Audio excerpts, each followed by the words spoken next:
On peut passer facilement du coefficient multiplicateur au pourcentage de variation et l'inverse.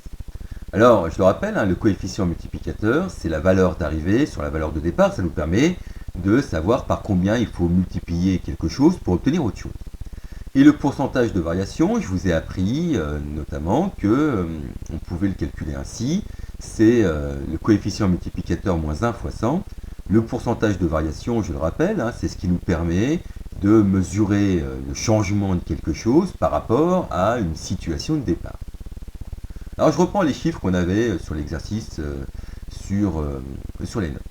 En sciences économiques et sociales, vous aviez eu 8 à la première note et 16 à la deuxième, puis on avait dit que ça avait été donc multiplié par 2. Ça, votre cerveau est capable de le faire, la plupart d'entre vous, assez facile.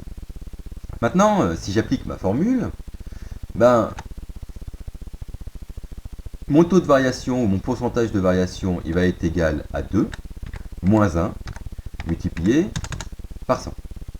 Autrement dit, ça va être égal à 100%.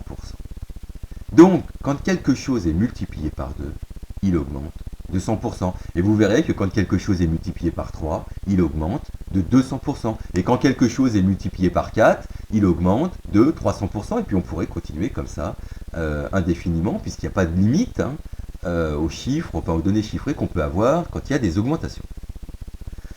On avait été un petit peu plus embêté avec la note de maths, puisque la note de maths, c'était 13, enfin le coefficient multiplicateur de votre note en mathématiques, c'était 13 divisé par 8, ça faisait 1,6, donc un nombre avec une décimale. On ne se prend pas la tête non plus. Si quelque chose est multiplié par 1,6, on applique la formule, il augmente de 1,6 moins 1 multiplié par 100, c'est-à-dire 60%. Vous voyez, un petit 6 ici après la virgule, ça donne 60%. Bon. Sinon, vous appliquez simplement coefficient multiplicateur moins 1 fois 100, et donc vous obtenez le résultat. Alors, quelque chose qui va peut-être vous sembler futile, mais qui finalement ne l'est pas tant que ça. Votre note de français, elle était passée de 8 à 8. Autrement dit, le coefficient multiplicateur, rappelez-vous, c'était 1. Bon. Magie des mathématiques, quand quelque chose est multiplié par 1, on applique la formule 1 moins 1 multiplié par 100, ça fait 0%. Alors, pourquoi je dis que c'est pas si futile que ça? Parce que souvent, vous allez tomber sur des exercices où les pourcentages de variation, les taux de variation, les taux de croissance vont être proches de 0%. Alors, qu'est-ce que ça veut dire? Ça veut dire qu'en fait, on a une stagnation. Je reviens maintenant sur la note d'histoire géo. Elle était embêtante aussi, enfin le coefficient multiplicateur, parce qu'il était inférieur à 1, rappelez-vous. On était passé de 8 à 6, ce qui nous faisait un coefficient multiplicateur de 6 divisé par 8, c'est-à-dire 0,8. Alors, quand on a une diminution, on a un coefficient multiplicateur qui est inférieur à 1. Qu'est-ce que ça donne en termes de taux de variation? 0,8 moins 1 multiplié par 100, ça nous donne moins 20%. Rappelez-vous toujours de ça, quand il y a une diminution, le coefficient multiplicateur est inférieur à 1 et le pourcentage de variation, lui, est négatif. Négatif, ça veut bien dire qu'il y a une diminution, il faudrait que ce soit un réflexe dans votre tête. Et puis, dernière chose que je voulais ajouter, si on peut passer du coefficient multiplicateur au pourcentage de variation, on peut bien évidemment passer du pourcentage de variation au coefficient multiplicateur. Alors, j'avais caché la formule. Tac, on va la mettre ici.